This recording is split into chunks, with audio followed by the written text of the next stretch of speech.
दोस्तों, क्या आपने कभी सोचा है कि इंसान पूरी जिंदगी आखिर किस चीज के पीछे भागता रहता है? पैसा, कामयाबी, सम्मान, परिवार, या फिर उस खुशी के पीछे जिसे पाने के बाद वह सोचता है कि अब जिंदगी पूरी हो जाएगी। लेकिन अगर एक दिन आपके पास सब कुछ हो और उसी दिन आपको एहसास हो कि आपने अपनी जिंदगी का सबसे जरूरी हिस्सा ही खो दिया, तो कैसा लगेगा? आज की कहानी एक ऐसे बूढ़े व्यक्ति की है। उसके पास धन था, सम्मान था, परिवार था, एक बड़ा व्यापार था, लेकिन जीवन के अंतिम पड़ाव पर उसे एक ऐसा सवाल परेशान कर रहा था जिसका जवाब उसके पास पूरी जिंदगी नहीं था। और जब वह सवाल लेकर बुद्ध के सामने पहुंचा तो वहां मौजूद एक युवक ने भी जीवन का सबसे बड़ा सत्य समझ लिया। कहानी शुरू करने से पहले अगर आपको ऐसी प्रेरणादायक और ज्ञानवर्धक कहानियां पसंद हैं तो चैनल को सब्सक्राइब जरूर कर लें। एक सुबह एक युवक बुद्ध के पास पहुंचा। वह काफी परेशान दिखाई दे रहा था। वह कुछ देर तक चुपचाप बैठा रहा। बुद्ध ने उसकी तरफ देखा और कहा, तुम्हारे मन में बहुत कुछ चल रहा है, कहो क्या बात है? युवक ने कहा, भगवान, मैं अभी जवान हूँ लेकिन मेरे मन में शांति नहीं है। मैं जितना आगे बढ़ने की कोशिश करता हूँ उतनी ही नई परेशानियां सामने आ जाती हैं। आज की चिंता अलग है, कल की चिंता अलग। कभी मुझे लगता है कि मैं जिंदगी में पीछे रह गया हूँ, कभी डर लगता है कि भविष्य में क्या होगा। मैं जानना चाहता हूँ, क्या इंसान इन चिंताओं से कभी पूरी तरह मुक्त हो सकता है? बुद्ध ने पूछा, तुम्हारे अनुसार तुम्हारे दुख का कारण क्या है? युवक कुछ देर सोचता रहा, फिर बोला, शायद मेरी परिस्थितियां। बुद्ध मुस्कुराए। उन्होंने कहा, अगर परिस्थितियां ही दुख का कारण हैं, तो एक ही परिस्थिति में रहने वाले सभी लोगों को एक जैसा दुख होना चाहिए, लेकिन ऐसा नहीं होता। युवक कुछ बोल पाता उससे पहले एक भिक्षु तेजी से वहां आया। उसने बुद्ध के पास झुककर कुछ कहा। बुद्ध का चेहरा गंभीर हो गया। फिर उन्होंने युवक से कहा, मेरे साथ चलो।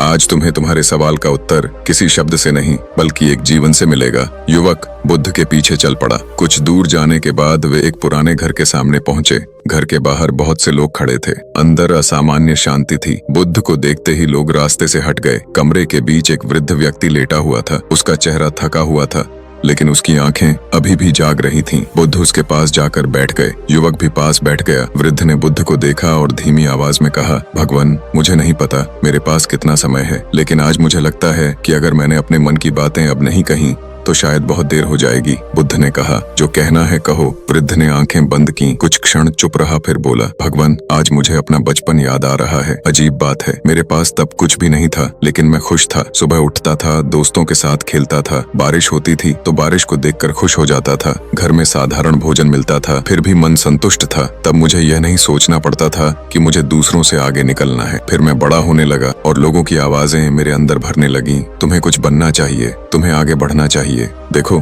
दूसरा लड़का कितना अच्छा कर रहा है, तुम उससे पीछे क्यों हो? धीरे धीरे मुझे लगने लगा कि मैं जैसा हूँ वैसा पर्याप्त नहीं हूँ। तभी मैंने फैसला किया, मैं कामयाब बनूंगा। मैंने मेहनत शुरू कर दी। सुबह से रात तक काम करता, कई बार हार मिली लेकिन मैं नहीं रुका। आखिर एक दिन मेरा व्यापार चल पड़ा। जिसे लोग कभी कमजोर समझते थे, उसी व्यक्ति का नाम अब सम्मान से लिया जाने लगा। मेरे पास पैसा आया, घर आया, सम्मान आया और उस दिन मुझे लगा अब शायद मैं खुश हो जाऊंगा।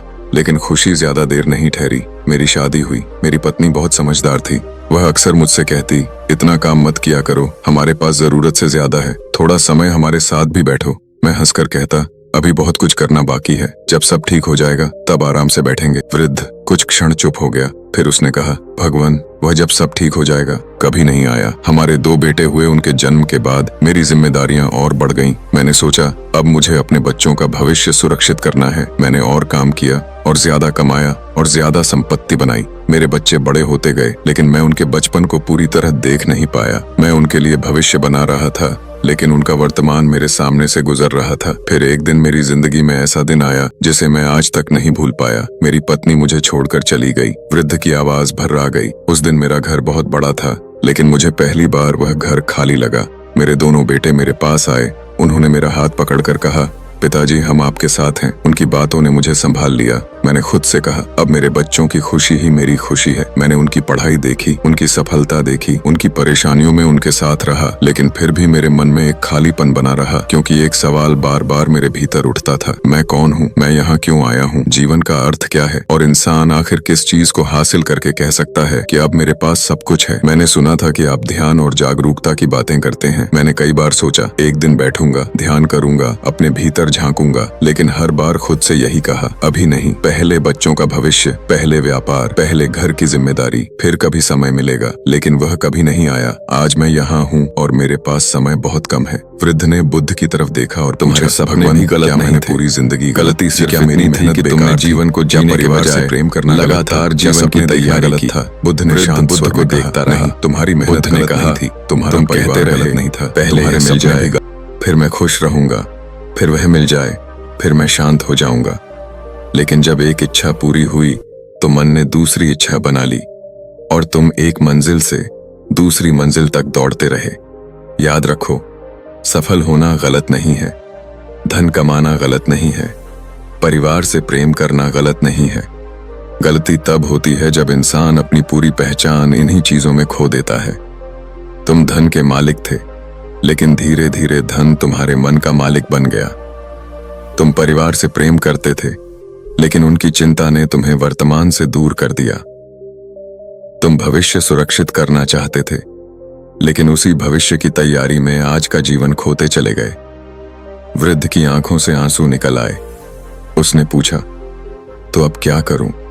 बुद्ध ने कहा, अब पहली बार वह मत करो जो तुमने पूरी जिंदगी किया। अब भविष्य को ठीक करने की कोशिश मत करो। अब बीते हुए समय को वापस लाने की कोशिश मत करो। बस इस क्षण को देखो। वृद्ध ने आंखें बंद कर लीं।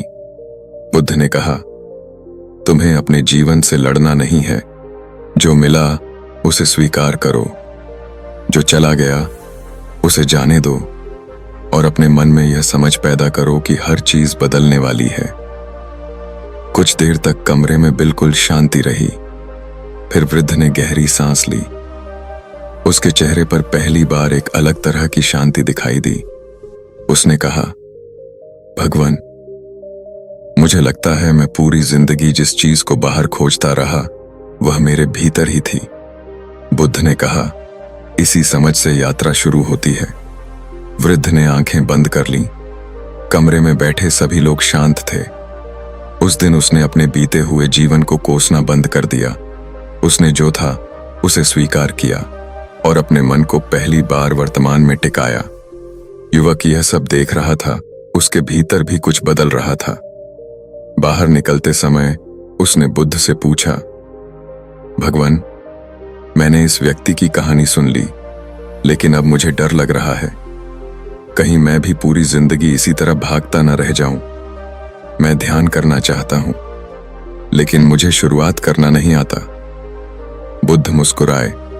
उन्होंने कहा, ध्यान के लिए तुम्हें दुनिया छोड़ने की जरूरत नहीं, तुम्हें अपने जीवन में जागना सीखना है। युवक ने पूछा, मैं कैसे जागूं? बुद्ध ने कहा, आज से अपनी सांस को देखना शुरू करो। युवक ने ध्यान से सुना। बुद्ध बोले, जब सुबह उठो, कुछ क्षण शांत बैठो, अपनी सांस को महसूस करो। सांस भीतर आए, बस जानो कि वह भीतर आ रही है। सांस बाहर जाए, बस जानो कि वह बाहर जा रही है। उसे बदलने की कोशिश मत करो, उसे जबरदस्ती धीमा या तेज मत करो, सिर्फ साक्षी बनो। फिर बुद्ध ने कहा, कुछ समय बाद तुम्हारा मन भटकेगा। तुम्हें कोई पुरानी बात याद आएगी, भविष्य की चिंता आएगी, किसी व्यक्ति की बात याद आएगी। तुम्हारा ध्यान सांस से हट जाएगा। लेकिन यही असली अभ्यास है। जब तुम्हें पता चले कि मन भटक गया है, तो खुद पर नाराज मत होना। बस ध्यान को फिर से सांस पर ले आना। एक बार फिर, दूसरी बार, फिर 10वीं बार, फिर 100वीं बार।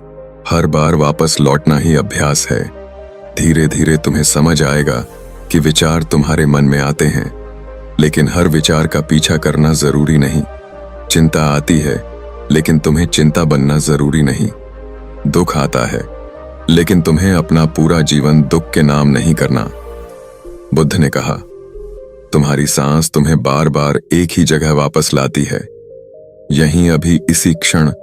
भविष्य अभी आया नहीं है, अतीत वापस नहीं आएगा, लेकिन वर्तमान तुम्हारे सामने है। इसलिए जो काम कर रहे हो उसे पूरी जागरूकता से करो। किसी से बात कर रहे हो तो सच में सुनो, भोजन कर रहे हो तो भोजन को महसूस करो, चल रहे हो तो अपने कदमों को महसूस करो, और जब मन बहुत दूर चला जाए तो अपनी सांस के पास वापस आ जाओ। युवक ने पूछा, भगवान, क्या इससे मेरे सारे दुख खत्म हो जाएंगे? बुद्ध मुस्कुराए, नहीं, दुख का आना तुम्हारे हाथ में नहीं, लेकिन दुख आने पर तुम्हारा उसके साथ कैसा संबंध होगा यह तुम्हारे हाथ में है। यही जागरूकता है, यही भीतर की स्वतंत्रता की शुरुआत है। युवक ने बुद्ध को प्रणाम किया। उस दिन वह अपने सारे सवालों का जवाब लेकर वापस नहीं गया, बल्कि उससे भी बड़ी चीज लेकर गया, अपने सवालों को देखने की दृष्टि। दोस्तों, हम में से बहुत से लोग उसी युवक की तरह हैं। हम सोचते हैं पहले पैसा आ जाए फिर खुश रहेंगे, पहले नौकरी मिल जाए फिर चैन मिलेगा, पहले घर बन जाए फिर समय मिलेगा, पहले सारी समस्याएं खत्म हो जाएं फिर जीवन को महसूस करेंगे। लेकिन जिंदगी इंतजार नहीं करती। कल की तैयारी करते करते आज हमारे हाथ से निकल सकता है। इसलिए सपने जरूर देखिए, मेहनत जरूर कीजिए, अपने परिवार से प्रेम जरूर कीजिए, लेकिन अपने वर्तमान को मत खोइए, क्योंकि जीवन की सबसे बड़ी विडंबना यह है कि इंसान भविष्य के लिए इतना कुछ जमा करता रहता है जिसे देखने के लिए उसके पास वर्तमान में समय ही नहीं बचता। तो आज से एक छोटा सा अभ्यास शुरू कीजिए। दिन में कुछ क्षण रुकिए, अपनी सांस को महसूस कीजिए, अपने आसपास देखिए और खुद से पूछिए, क्या मैं सच में इस क्षण में मौजूद हूं? अगर जवाब हाँ है, तो शायद आपने जीवन की सबसे जरूरी चीजों में से एक को समझना शुरू कर दिया है।